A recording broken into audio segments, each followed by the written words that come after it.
The crystal chandeliers of the Riverside Manor in Atlanta cast a warm, golden glow over the reception hall. Laughter echoed off the dark wood paneling.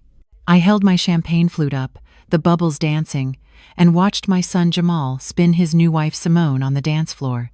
He was 28, a man grown, with a goodness in his heart that I had spent my life nurturing. This day, the ivory roses, the string quartet, the scent of rosemary and roasted chicken. It was supposed to be the culmination of everything I had worked for. I sat at the head table, right where the mother of the groom belonged. To my left, Jamal and Simone, their faces bright with a future I had helped secure. To my right sat my husband of 32 years, Marcus.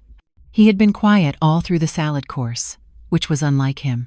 Marcus never missed a chance to hold court, to be the center of attention.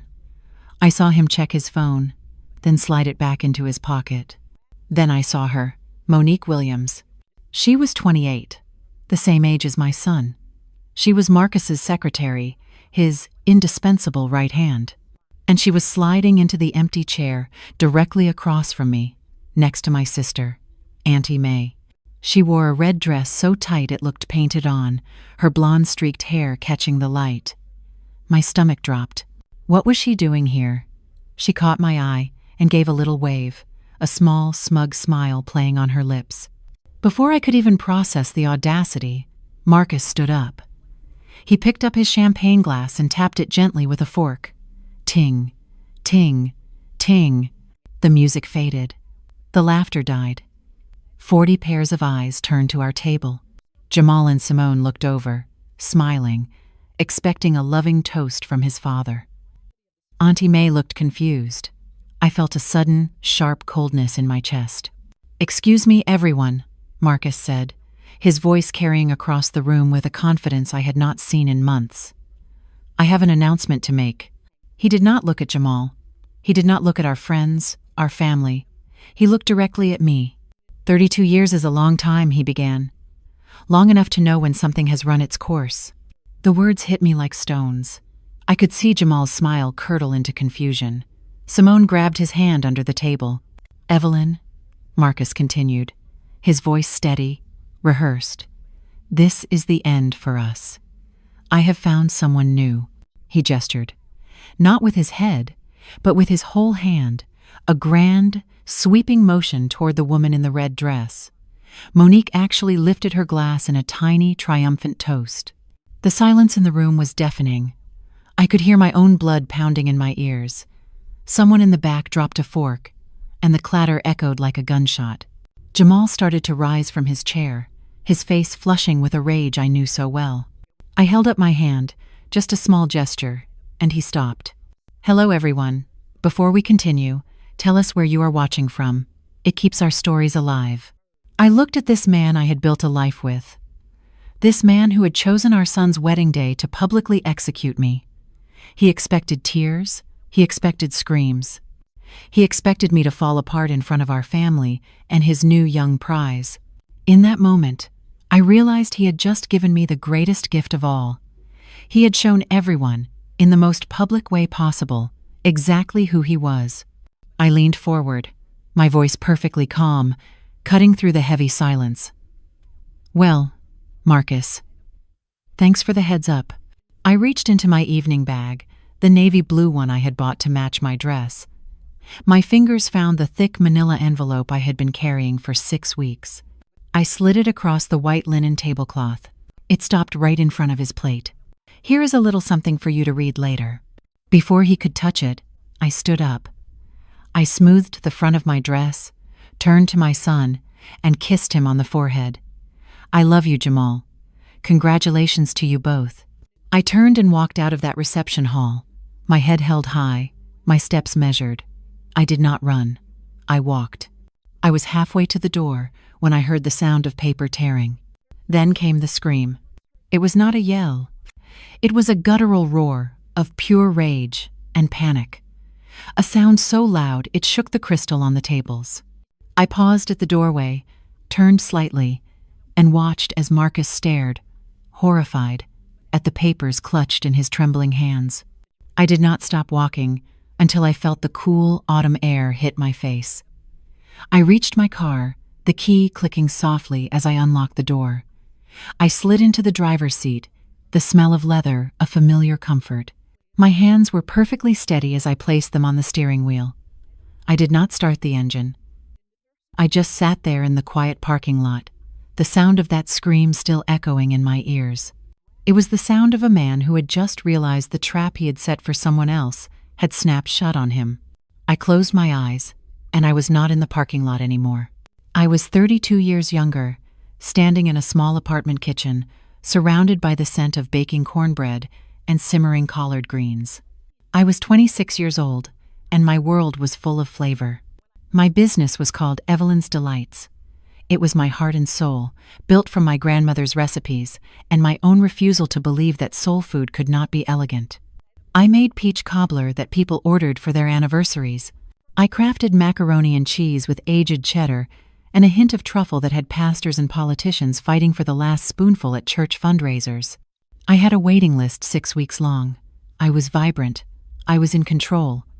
My hands, always dusted with flour or stained with berries, were building my own small empire.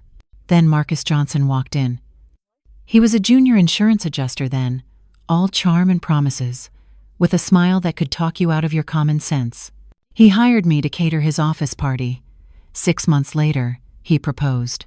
He talked about a partnership, a life built together. "We will chase our dreams, Evelyn," he had said, his hands cupping my face. "Yours and mine, together." I believed him. I loved him. The first sacrifice came disguised as an opportunity. A promotion for him.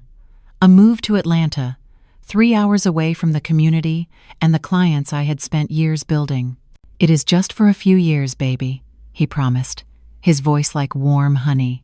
"We will get established, build a nest egg, then we will move back, and you can open that restaurant you have always wanted." So I sold my equipment. I gave my clients my tearful goodbyes. I packed my grandmother's cast iron skillets into a cardboard box, taping it shut. The second sacrifice came 2 years later, wrapped in a blue blanket. Our son, Jamal. He was a beautiful, perfect baby, and my heart cracked open for him. Marcus's career became our priority. He worked longer hours. He traveled more.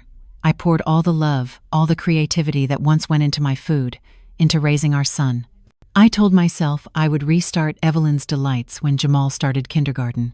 But when that day came, Marcus had just been passed over for a promotion. "Money was tight. We need stability, Evelyn," he had said, not unkindly. "My insurance job is steady. That catering world, it is too risky right now. We have Jamal to think about." So I did the practical thing. I got a job at the Atlanta Teachers Credit Union. My attention to detail, my way with numbers, my ability to make people feel safe and heard, they made me good at my job. I rose quickly. I became the person everyone trusted with their life savings, their retirement plans, their financial secrets. For 30 years, I managed other people's futures while mine gathered dust. I told myself it was teamwork. I told myself I was a good wife, a good mother. I convinced myself that Marcus appreciated it, that he saw the foundation I was laying for his success. I packed my dreams away in those same cardboard boxes, taping them shut again and again, believing my turn would come. I just did not realize he was using my sacrifices to build a life for someone else. Marcus was not brilliant. People mistook his charm for intelligence. He had a smooth handshake and a way of remembering your favorite football team, and he built his career on it.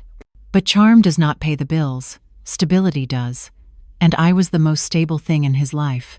His real success, the kind that got us into the big house in the Atlanta suburbs and paid for Jamal's college, did not start until 10 years ago.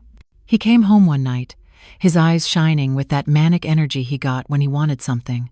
"I am done working for other people, Evelyn," he announced, tossing his briefcase onto the kitchen counter. "It is time I started my own firm. Johnson Insurance." I was supportive, of course. I always was. But when he laid out the business plan, my credit union training kicked in. His projections were optimistic. His capital was non-existent. "The bank turned me down," he admitted, his charm fading into a pout. They said I am too much of a risk without a partner.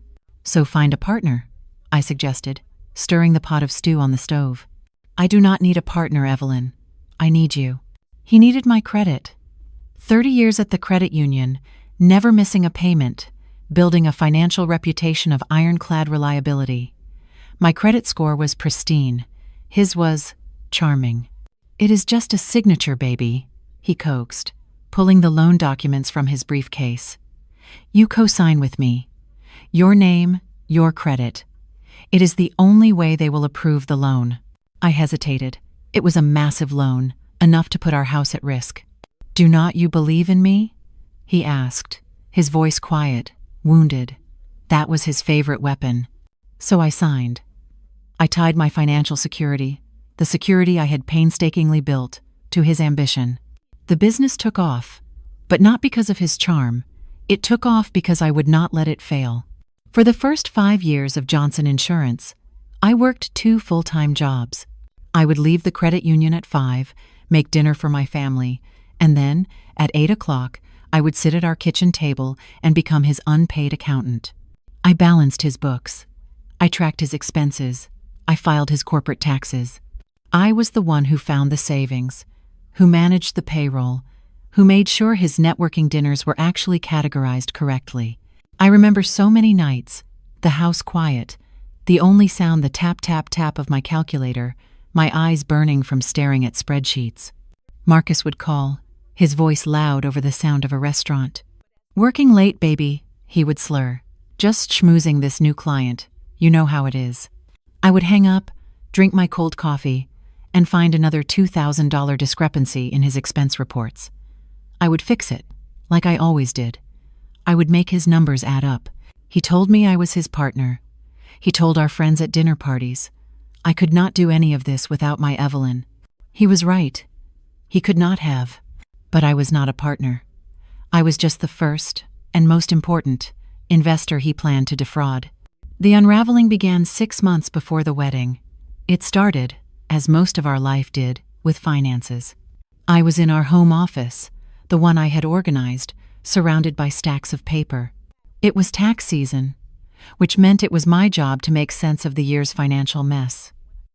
I had Marcus's business receipts, our joint account statements, the mortgage info, everything in its neat, labeled folder.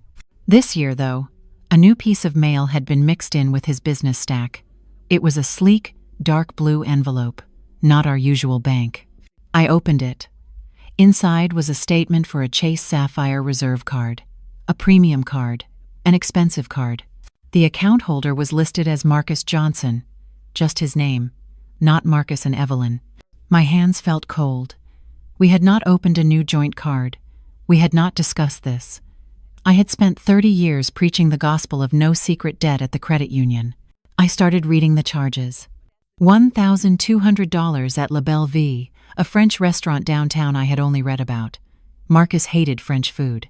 $2,500 at Royal Gems, a jewelry store in Buckhead I had never heard of. Our anniversary had passed 2 months earlier. He had given me a new robe. $800 for a weekend at a mountain resort in North Carolina. He had told me he was at an insurance conference in Macon that weekend. Page after page, it was a map of a life I was not part of. Dinners, hotels, airline tickets. The balance was nearly $15,000, and the minimum payment was past due. I waited until he got home that night. I did not yell. I never yelled. I simply placed the statement on the kitchen island as he loosened his tie. What is this, Marcus?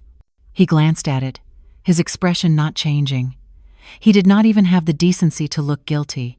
He looked annoyed. That is a business card, Evelyn, he said, walking to the fridge to get a beer. It is in your name, not the business. And these charges? Royal Gems? A mountain resort? He took a long drink. Client entertainment, honey. You know the drill. It is how I keep the lights on. And the jewelry?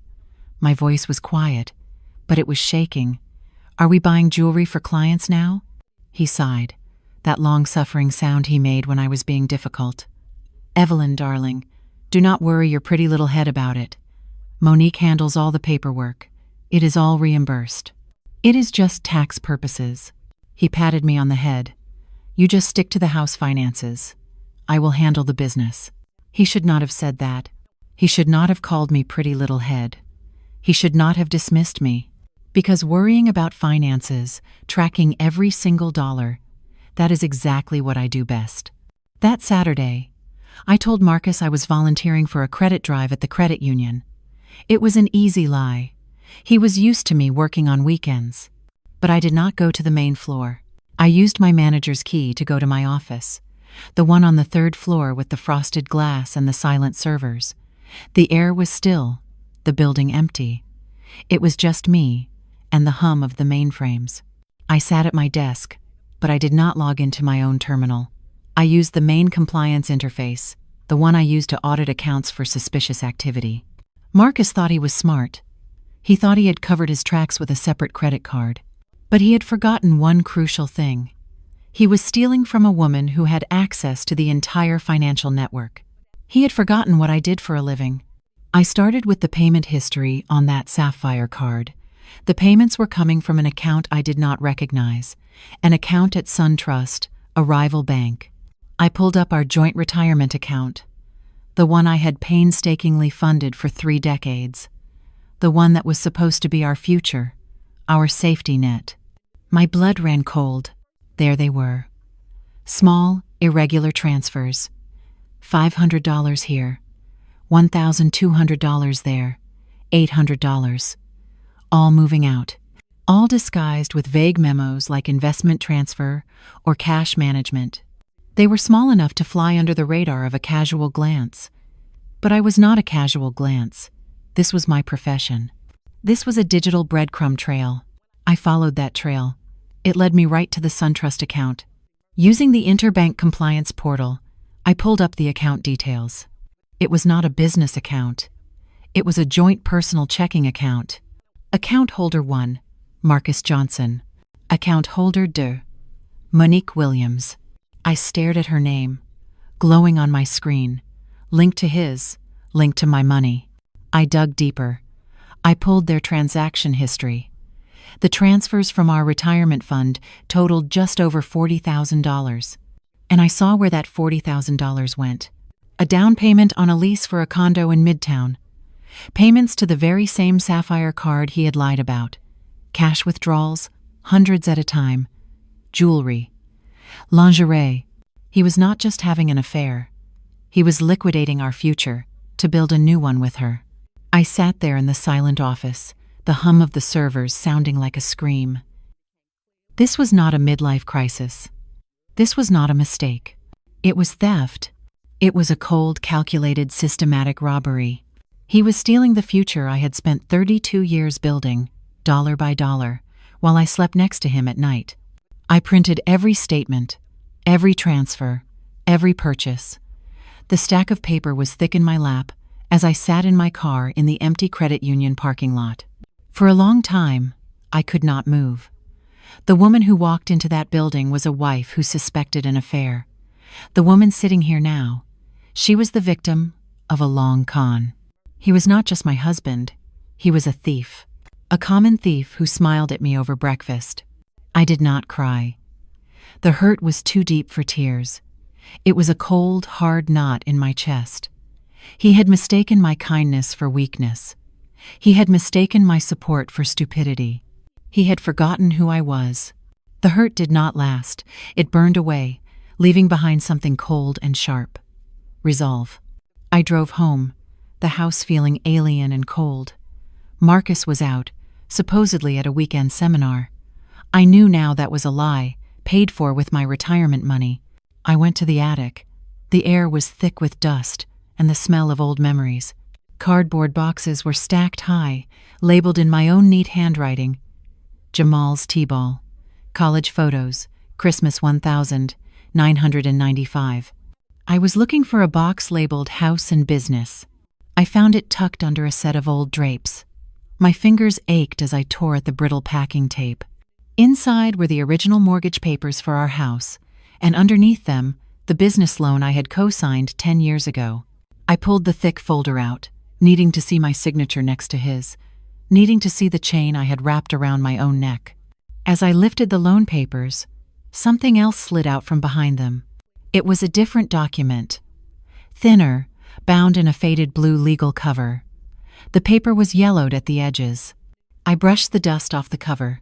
Prenuptial agreement. Johnson and Turner. Turner. That was my maiden name. I had almost forgotten. It was 32 years ago. We were young, in love, planning our future. He had brought it to me, his expression serious. His first marriage had been a financial disaster, a messy, expensive war. "I am not going through that again, Evelyn," he had said, his voice earnest. "This protects both of us. It is just smart planning. It is just paper. It will never matter for us." I had believed him. I had trusted him so completely that I signed it without even reading past the first page. Young love makes you do foolish things. I clutched the document in my hand. It was not just paper anymore. He had insisted on it. He had been so paranoid about being betrayed after his first divorce. I signed it, naive and trusting. Now, I needed to know exactly what I had agreed to. The next few months were the hardest performance of my life. I had to live with a thief, eat dinner with him, and pretend that the ground beneath my feet was not fractured. Armed with the knowledge of his betrayal, I saw everything. His arrogance grew day by day. He thought he was getting away with it. He would come home late, smelling faintly of a perfume that was not mine, and kiss my cheek. "You are a saint, Evelyn," he would say, loosening his tie. So understanding about these late nights, most wives would be raising hell. I would just smile, handing him a glass of water. "You work hard, Marcus." His eyes would slide past me, already distant. He did not see me anymore. He saw a piece of furniture that had always been there, something he no longer had to put any effort into. Then came the wedding planning. Jamal and his fiancée Simone were so excited. They had wanted a small, simple ceremony at their church. Marcus suddenly stepped in. "Nonsense," he announced over dinner one night, 2 months before the date. "My only son is getting married. We are doing it right. I am booking the Riverside Manor." Simone and Jamal looked stunned. The Manor was one of the most exclusive and expensive venues in Atlanta. "Dad, we cannot afford that," Jamal said, glancing at me. "Do not you worry about it," Marcus said, beaming, waving his hand dismissively. "I will take care of the reception, my treat, a gift to you both." I felt the chill in my stomach again. It was not a gift, it was a stage. Marcus was not just planning an affair, he was planning a public execution. He wanted a captive audience of our family and friends. He wanted to unveil his new life on the grandest stage possible, and he was using our son's wedding to do it. I played my part. "Marcus, that is incredibly generous," I said, my voice full of fake gratitude. The final insult came a week before the wedding. "Evelyn, darling," he said, catching me in the hallway. "A small addition to the guest list. I need to invite Monique Williams." He watched my face carefully, looking for a reaction. She has been so indispensable, working overtime to help me get everything sorted at the office before the wedding. It just feels right to include her. The audacity of it. He was bringing his mistress, the woman he was stealing my money for, to our son's wedding. He was seating her at our table. The old Evelyn would have argued. She would have cried. The new Evelyn smiled. A calm, bright smile that did not reach my eyes. "Of course, Marcus. That is very thoughtful. She has been working so hard." His face flooded with relief, quickly followed by a flash of smug satisfaction. He thought he had broken me. He thought I was so weak, so defeated, that I would not even fight for my own dignity. "I knew you would understand," he said, patting my arm. I smiled and told him that was a wonderful idea. Let him build his own stage. Let him send out his own invitations. I was busy sharpening the axe. The Monday after I found the prenup, I called in sick to the credit union for the first time in 15 years. I did not go to a doctor. I went to the top floor of the tallest building in downtown Atlanta. The office was all glass and brushed steel, with a hushed silence that smelled like money and serious trouble. The name on the door read, "Imani Hayes and Associates, Family Law." Miss Imani Hayes was not the kind of lawyer you called for a simple will. She was the lawyer you called when a marriage was ending and millions of dollars were on the line. I had referred clients to her for years from the credit union, people who needed a shark. I had never needed one myself, until now. She was a tall, immaculate woman in her 50s, with hair pulled back so tightly it looked sculpted. She did not offer small talk. She gestured to a leather chair, and I Saturday. "Evelyn," she said, her voice smooth and deep. "You have looked after my client's money for years. It is an honor to finally meet you. I only wish it were under better circumstances." I pushed the stack of papers across her vast mahogany desk. The bank statements, the credit card bills, the printouts of the $40,000 in stolen retirement funds. And last, I placed the faded blue prenup on top. "My husband is having an affair, Miss Hayes," I said, my voice steady. "He is stealing from our joint accounts to fund it, and he is planning to humiliate me at our son's wedding in 6 weeks." Imani's face remained impassive. She picked up the prenup first. "This is usually the document that causes the most harm.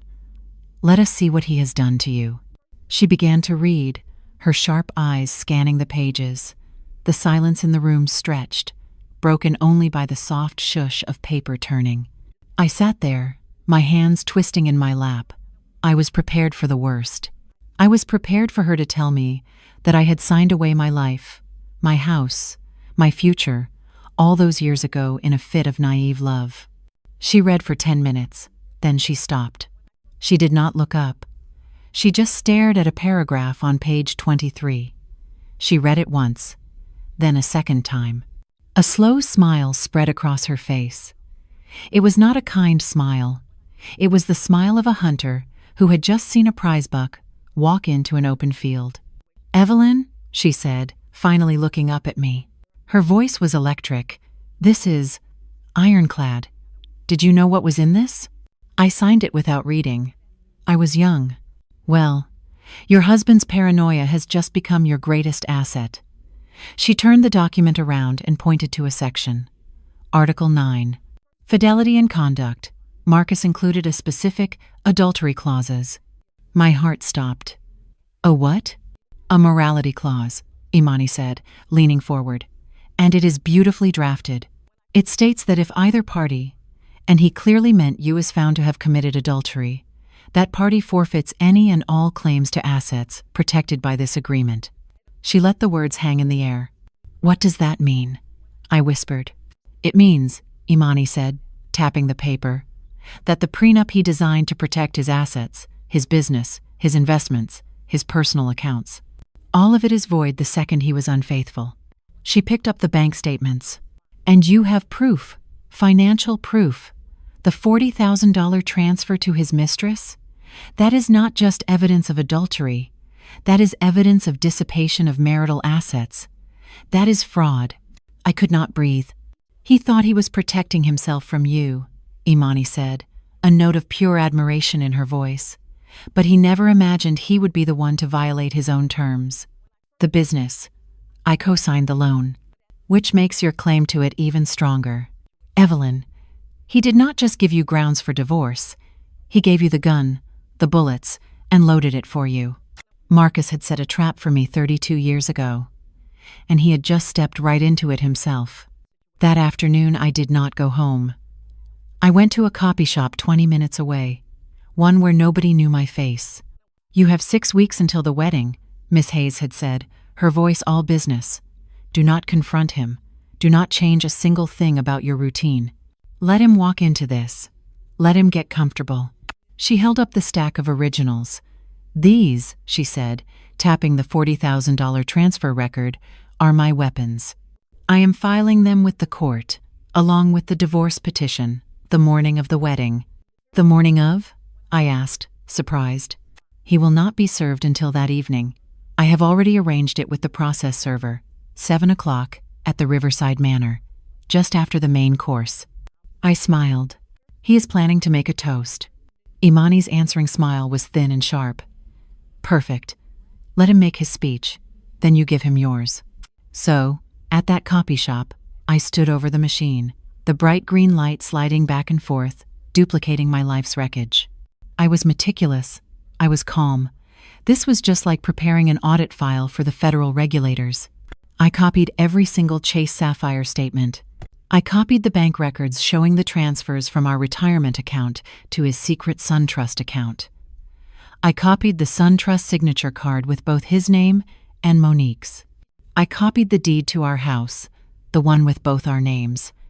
And I copied the business loan with my signature right next to his. Finally, I copied the entire 30-page prenuptial agreement. I used a red pen to circle Article 9, Fidelity and Conduct. I paid in cash. That night, at home, I sat at the kitchen table. The house was quiet. Marcus was working late again, off with her, spending my money. I took a simple manila envelope. I did not label it. Inside, I placed the copies, one by one, in a very specific order. The divorce petition cover sheet, the bank statements, the credit card bills. And on the very top, I placed the copy of the prenup, folded open to Article 9. I sealed the envelope. It felt heavy in my hands. It was 32 years of sacrifice, of lies, of theft, all condensed into a 9 by 12-inch package. I slipped it into the navy blue evening bag I had bought for the wedding. There it would sit, for 6 weeks, a time bomb waiting for the perfect moment. The originals were safe with Miss Hayes, locked in her file cabinet, ready for the court. This copy. This was for Marcus. It was his invitation to his own destruction. The day of the wedding arrived, bright and crisp. A perfect Atlanta autumn afternoon. As I got ready, zipping up my navy blue dress, I felt a strange, profound sense of peace. There was no nervousness, no anger, just a cold, clear focus. Today was not just Jamal's wedding day. It was my day of liberation. Marcus was cheerful, humming in the bathroom as he shaved, spending extra time on his hair. He thought this was his victory lap. He saw me, calm and composed, and mistook it for surrender. "You look nice, Evelyn," he said, adjusting his new, expensive-looking tie. A tie I had not bought him. Elegant.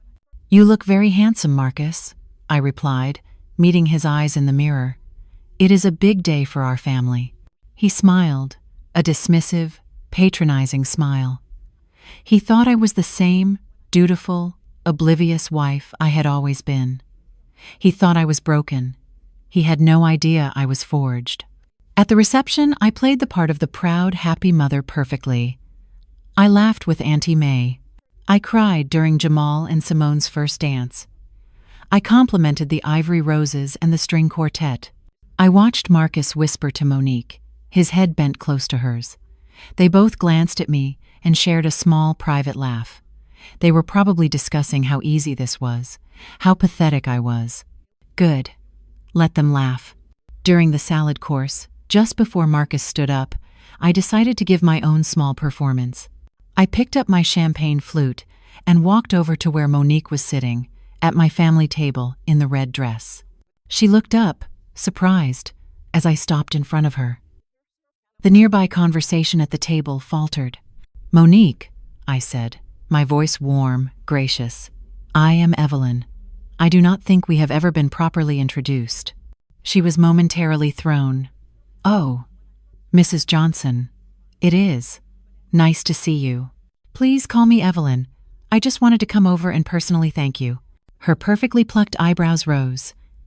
"Thank me? For what?" "For everything you do for Marcus at the office.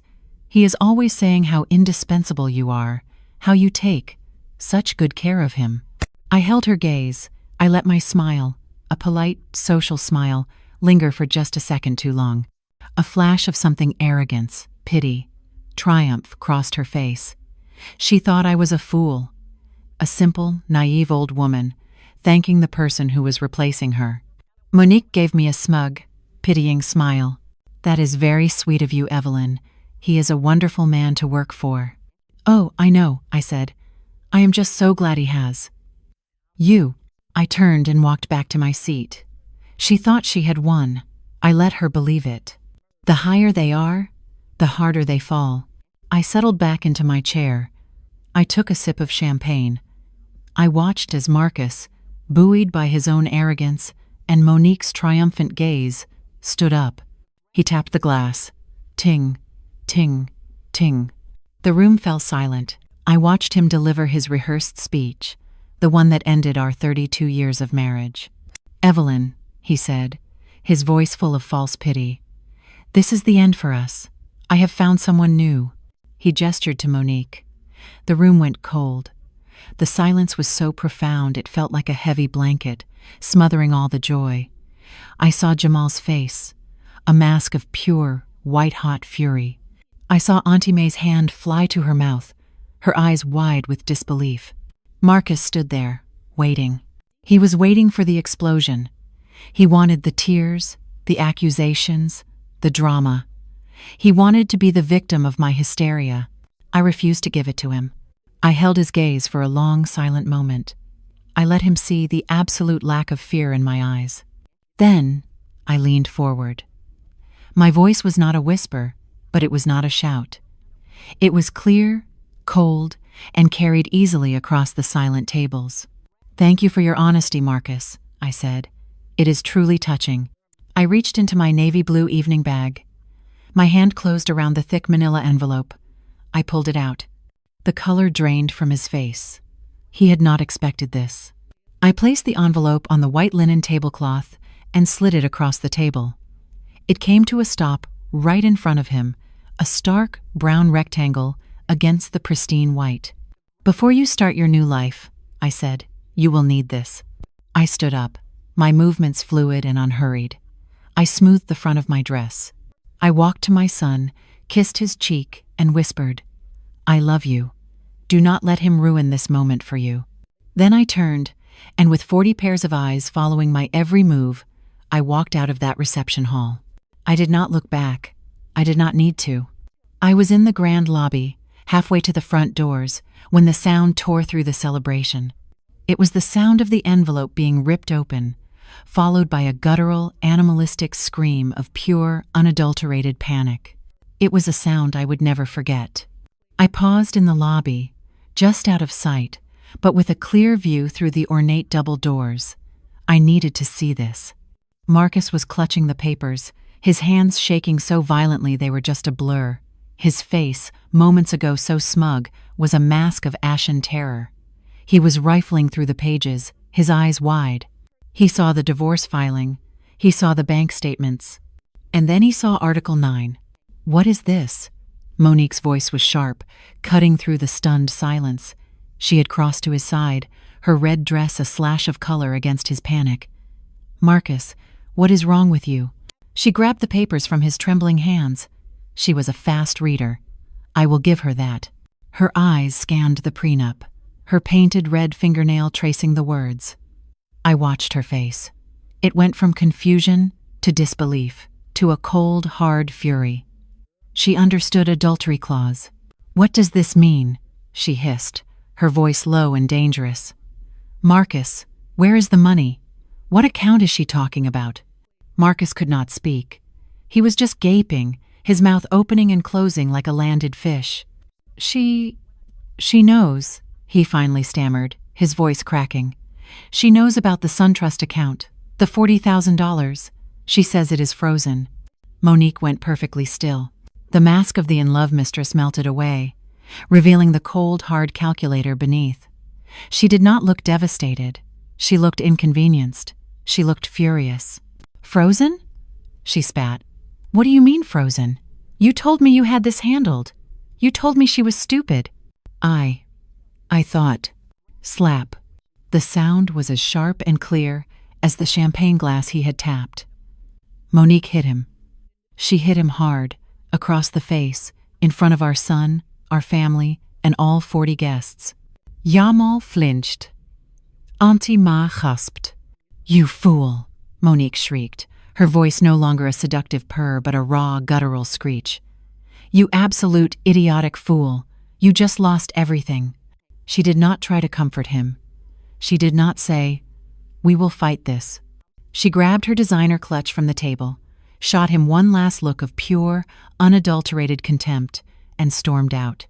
She marched right past me in the lobby, her face a mask of rage, and slammed through the front doors of the manor into the night.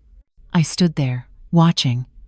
Marcus was left alone, one hand to his reddening cheek, humiliated, his new life having just abandoned him. His family, my family, stared at him in horrified silence. I took a deep breath, fixing my composure. I had one last thing to do. I walked back into the reception hall. The silence was absolute. Every eye turned to me. Marcus was still standing by the table, his cheek bright red, the shredded remains of his new life scattered at his feet. He saw me, and his panic-stricken face twisted into something new. Rage. I calmly walked to the head table, picked up my navy blue evening bag, and slung it over my shoulder. "Evelyn!"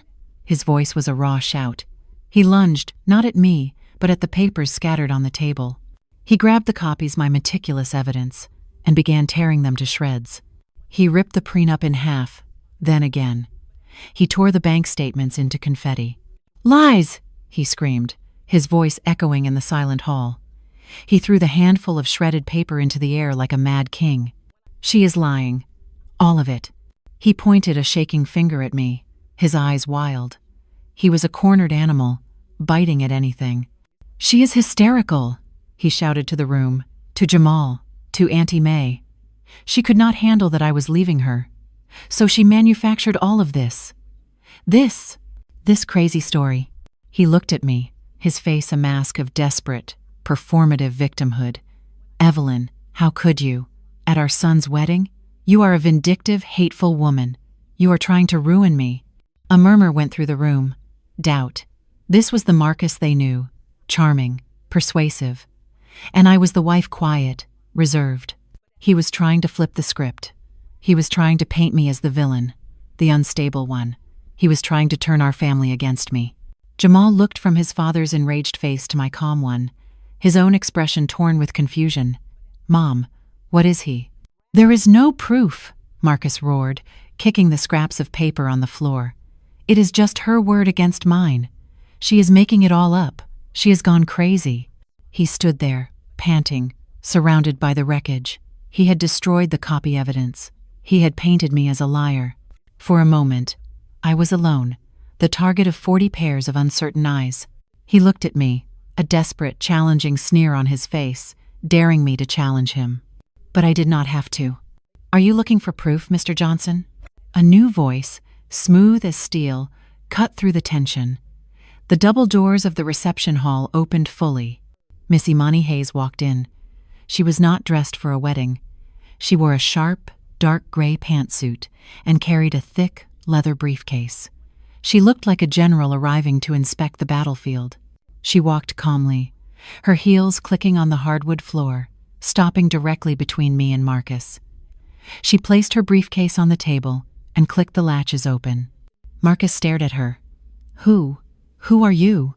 "I am Imani Hayes," she said, her voice projecting to every corner of the room.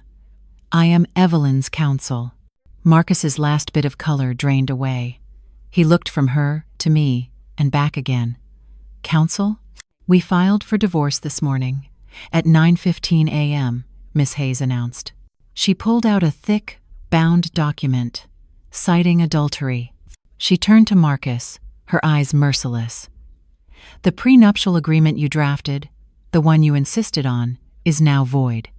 Per Article 9, she looked at the shredded paper on the floor. "You just destroyed a set of copies, Mr. Johnson. I have the originals." She laid them on the table, one by one. The signed prenup, the bank statements, the SunTrust signature card. "Furthermore," she continued, her voice rising, "we have proof, not allegations, but bank-certified proof that you illegally transferred over $40,000 from their joint retirement account to a secret account held with Miss Monique Williams." A collective gasp went through the room. Simone's parents looked absolutely horrified. "That is not just grounds for an unequal division of assets, Mr. Johnson," Miss Hayes said, her voice dropping, cold and precise. "That is called fraud. It is a felony." Marcus crumpled. He did not just sit. He fell into his chair, his body seeming to fold in on itself. Jamal stepped forward, his confusion gone, replaced by a cold, hard certainty. He stepped past Miss Hayes and stood directly in front of me, his back to his father. He was protecting me. "Mom," he said, his voice thick. "Are you okay?" I put my hand on his arm. "I am now, baby." Jamal turned and looked at the man in the chair. "Get out, Dad." "Jamal. Son. You do not understand," Marcus whimpered. "I understand everything," Jamal said, his voice shaking with rage and disgust. "You stole from her. You humiliated her. At my wedding. Get out."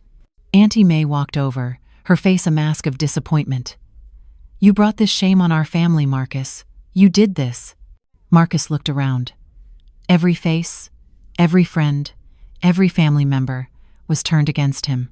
He was legally, financially, and socially bankrupt, defeated. He stood up, a broken old man in an expensive suit. He had no words. He had no charm left. He turned and walked, stumbling slightly, out of the reception hall. I watched him go. I looked at the man who had tried to destroy me, the man who had stolen 32 years of my loyalty. "Enjoy your new life, Marcus," I whispered to the empty doorway. 6 months later, I stood in a kitchen that smelled of vanilla, caramelized peaches, and baking bread. It was a huge stainless steel commercial kitchen, gleaming under bright, clean lights. The divorce had been finalized. It was not a fight, it was a surrender. Miss Hayes had been relentless. The combination of the voided prenup and the documented fraud was an open and shut case. I kept the house. I kept my entire retirement fund.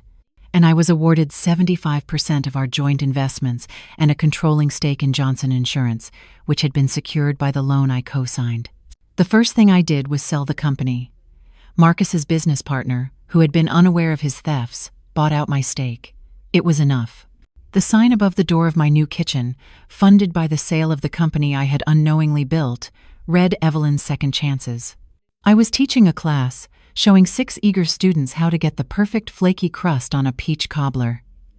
I was laughing, my hands dusted with flour for the first time in 30 years. Jamal and Simone were there. They came by every Saturday, just a taste test, Jamal would say. He had stood by me, his loyalty like a rock. He had not spoken to Marcus since the wedding. And Marcus, he was a ghost in our old circles. He lost everything, the house, the money, the reputation. The fraud investigation was ongoing, but I did not care about the outcome. My justice was already served. He was living in a small studio apartment across town, working for a rival insurance agency in a junior-level cubicle. He had tried to call, but I had changed my number. I learned that my 30 years at the credit union were not a detour from my dream. They were my training. They gave me the skills, the patience, and the meticulous attention to detail to track his betrayal and execute my own liberation. Marcus thought my sacrifices made me weak, that my support made me blind. He did not understand that those same sacrifices, my name on his loan, my hours balancing his books, were the very things that funded my freedom. He had built his own prison. I looked at my reflection in the steel refrigerator. I saw a woman I had not seen in decades. She was strong. She was in control. She was happy. Sometimes the greatest justice is not about revenge. It is about rebirth. Marcus had tried to end my life that night at the reception. He had, in a way. He ended the life of the woman who lived for him. And he allowed me, Evelyn, to finally be born. Did my story resonate with you? Which part of this family drama touched your heart the most, and what would you have done in my shoes? I would be honored to read your thoughts and your own experiences in the comments below. If you believe in the power of faith, dignity, and getting justice, please consider sharing this story with someone who may need to hear it. And please subscribe to this channel for more life stories just like this one. Thank you so much for listening. I am looking forward to reading your comments.